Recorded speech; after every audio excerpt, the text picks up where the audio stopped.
ورحمة الله وبركاته نحمده ونصلي على رسوله الأكرم أما بعد أعوذ بالله من الشيطان الرجيم بسم الله الرحمن الرحيم إنما يخشى الله من عباده العلماء إن الله عزيز غفور صدق اللہ العظیم۔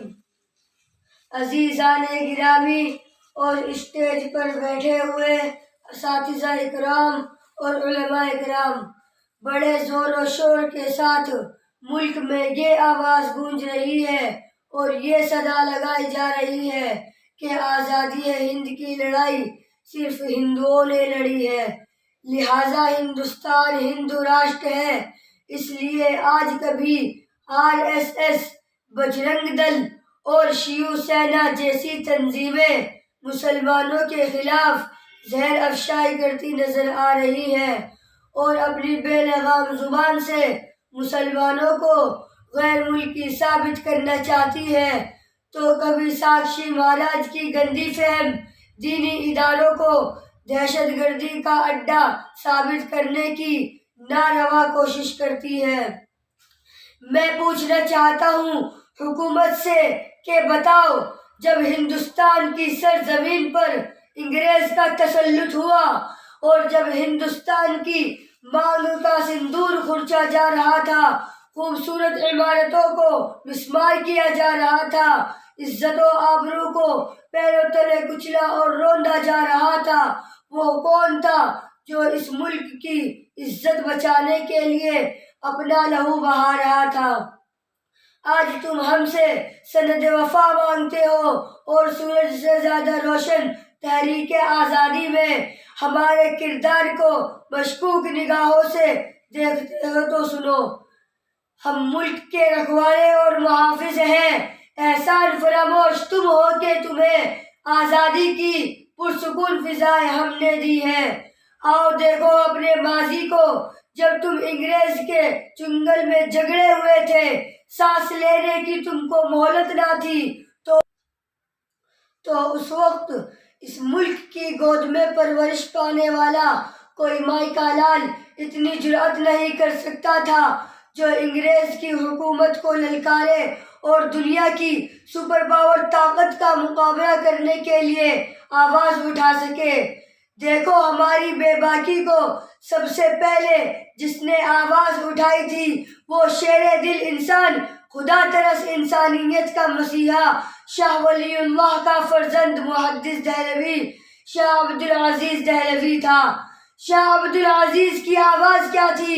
وہ آواز یہ تھی کہ انگریز کے خلاف جہاد کیا جائے اور ملک ہندوستان کو آزاد کیا جائے۔ شاہ عبدالعزیز کا یہ فتویٰ انگریز کے لیے ایک خطرناک پیغام تھا جس نے انگریز کو بے چین کر دیا تھا۔ اسی آواز کے سہارے علماء ہند اور خاص طور پر علماء دیوبند اپنے سر سے کفن باندھ کر انگریز کی حکومت کو ختم کرنے کے لیے میدان میں نکل پڑے۔ پھر تاریخ نے دیکھا کہ علماء کو توپ کے منہ پر باندھ کر گولہ داغ دیا جاتا۔ رب کعبہ کی قسم، علماء کرام کے گوشت کے لوتھڑے اڑ گئے اور فضائے آسمانی خون سے رنگین ہو گئی۔ یہ بھی ہوا کہ علماء کے جسموں کو تانبے سے داغا گیا، علماء کو سوروں کی کھالوں میں بند کر کے جلتے ہوئے تندوروں میں ڈالا گیا۔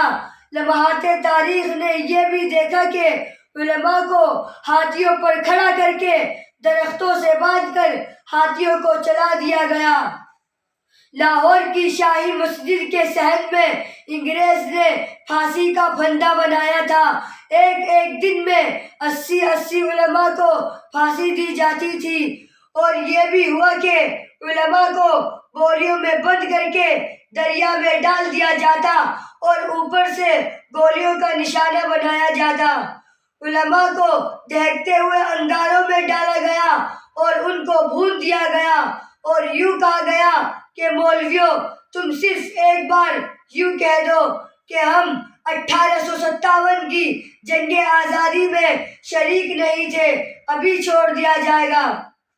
لیکن رب کعبہ کی قسم سارے علماء آگ میں پک گئے، لیکن ایک نے بھی انگریز کے سامنے گردن نہیں جھکائی۔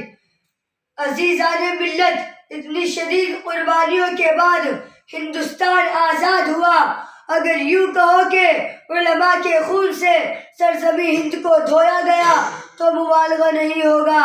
کہیں سید احمد شہید بریلوی اپنے خون کا نذرانہ پیش کرتے دکھائی دیں گے، تو کسی محاذ پر شاہ اسماعیل شہید اپنے خون سے بالا کوٹ کے پہاڑوں کو رنگین کرتے دکھائی دیں گے۔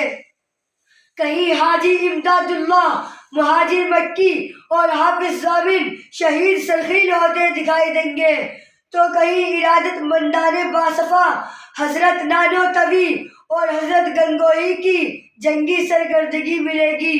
کہیں شیخ الہند اور شیخ الاسلام شمشیر برہنہ کی طرح نظر آئیں گے۔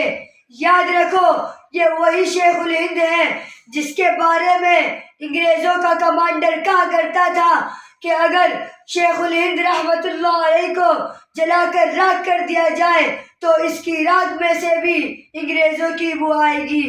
یہ وہی شیخ الہند ہیں جنہوں نے انگریز کے خلاف ایک عالمگیر تحریک چلائی تھی کہ عقل انسانی حیران و ششدر رہ گئی، جسے تاریخ میں تحریک ریشمی رومال کے نام سے جانا جاتا ہے۔ الغرض مختصر یہ کہ اگر جنگ آزادی میں علماء اکرام حصہ نہ لیتے تو یہ ہندوستان کبھی بھی آزاد نہ ہوتا۔ لیکن میرے دوستو، بڑے ہی افسوس کے ساتھ کہنا پڑ رہا ہے کہ کل ہمارے اسلاف نے اپنا خون پسینے کی طرح بہا کر آزادی جیسی نعمت حاصل کی تھی، لیکن آج ہمارے ساتھ کیا ظلم و ستم ہو رہا ہے وہ روز روشن کی طرح آیا ہے۔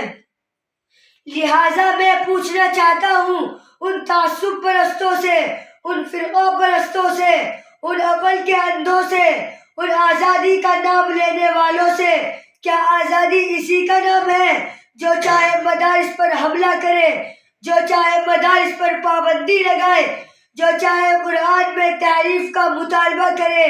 کیا آزادی اسی کا نام ہے کہ ہمیں دہشت گرد قرار دیا جائے؟ تو یاد رکھیے کہ ایسی آزادی پر ہم کل بھی لعنت بھیجتے تھے، آج بھی لعنت بھیجتے ہیں، کیونکہ ہمیں آزادی چاہیے، رب کے نظام کی آزادی، نبی کے دستور کی آزادی، صحابہ کے نظام کی آزادی۔ اپنے اجداد کو کبھی بدنام نہ ہونے دیں گے، اپنے اجداد کو کبھی بدنام نہ ہونے دیں گے، یہ حویلی کبھی نیلام نہ ہونے دیں گے۔ دیکھنا ہے تو دیکھ حکومت دے کر، دیکھنا ہے تو دیکھ حکومت دے کر، کسی شہر میں کوہرام نہ ہونے دیں گے۔ وما علینا الا البلاغ۔ السلام علیکم ورحمۃ اللہ وبرکاتہ۔